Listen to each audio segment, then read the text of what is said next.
Okay, so you've found the perfect job. You know you can do it. But here's the thing, so do 100 other people. In today's job market, your CV isn't just a piece of paper. It's your one shot to get noticed. So how do you make sure your CV doesn't just end up in the digital trash bin? Well, that's exactly what we're going to break down. 30 seconds. That's it. A survey of over 1,000 HR professionals found that's the average time a recruiter spends looking at your CV before they make that first critical decision. Yes or no? Just 30 seconds. So everything we're about to go through is designed to do one thing: help you win that 30-second test. All right, let's talk about that first impression and passing the initial scan. How do you make every single one of those 30 seconds count? It all starts with the basics, the foundation. This part is all about making your CV super easy to read for a human and for the computer programs that often see it first. Now, these rules might seem obvious, but you'd be surprised how many people skip them. You absolutely have to tailor your CV for each job, using keywords from the description. That's how you get past the automated systems, the so-called Applicant Tracking Systems, or ATS. Using a clean font and clear headings just makes a recruiter's job easier. And one page, that's the gold standard. It forces you to be sharp, focused, and powerful. Okay, moving on to your powerful introduction, which is the hook. Let's look at the very top of your CV. Think of this as the most expensive real estate on the page. In those first few seconds, this is where you either grab the recruiter's attention and make them want to keep reading, or you lose them completely. So, your header. It needs to be clean, simple, and all about how they can contact you. But what you leave out is just as important. Experts at the National Careers Service and JobSeeker both say you should leave out personal details like your age, nationality, or a photo. Why? Because you want to be judged on your skills and experience, period. It helps avoid any unconscious bias. Now, right under your contact info, you need an opening statement. But which one is right for you? Well, if you've got some experience under your belt, go with a CV summary. It's basically your career highlight reel. But if you're just starting out, or maybe changing careers, the CV objective is your best bet. It's all about your future goals, your passion, and what you're bringing to the table. So, you've hooked them with a great intro. Fantastic. Now it's time to tell your career story with some cold, hard proof. Your work experience section isn't just a list of jobs you've had. It's where you prove that you can actually do what you say you can do. So, how do you write about your experience in a way that really pops off the page? The absolute best way to do this is with something called the STAR method. This little framework is a game changer. It shifts the focus from just listing your duties to actually showcasing your impact. Here's how it works. For every bullet point, you start with the situation, set the scene. Then, the task you were faced with.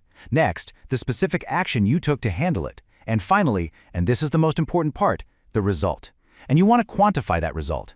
Don't just say you increased sales. Say you increased sales by 20% in 6 months. See the difference? Numbers are powerful. Here is a perfect example from JobSeeker. Look at that. It doesn't just say taught students. It gives a specific, measurable result. The action was leading the program. The result? 82% of students got top grades, beating the school's target by a huge 12%. Now that is an achievement that makes a recruiter sit up and pay attention. And hey, what if you're thinking, I don't have a ton of paid work experience yet? Don't even worry about it. JobSeeker found that almost 60% of HR professionals see volunteer work as totally relevant experience.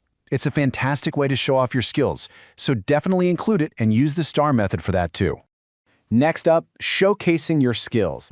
This section is your quick fire round. It's a scannable list that does 2 really important things. It gives a recruiter a fast snapshot of your abilities, and it's packed with the keywords that those automated ATS bots are scanning for.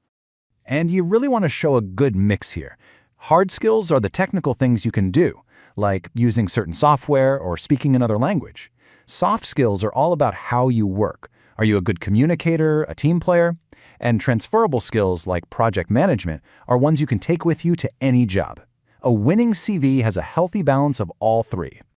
We are almost at the finish line. You've built a strong, compelling CV. But there's one last step, and it's absolutely critical: the final polish.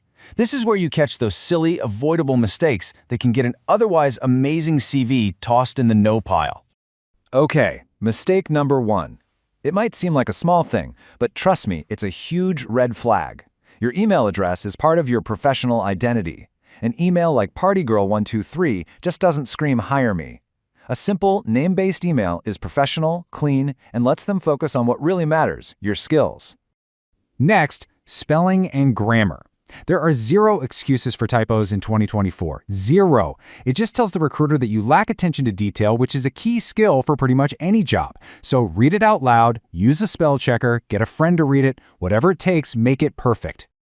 And finally, mistake number 3, packing your CV with irrelevant stuff. Remember, we're aiming for 1 page.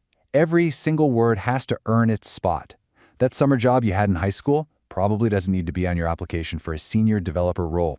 Keep it sharp, keep it relevant, and keep it focused on the job you want now.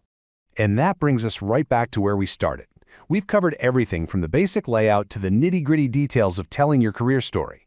So the real question is this: if you look at your CV right now, is it ready to pass that 30-second test? If the answer is no, well, now you've got all the tools you need to make it a definite yes.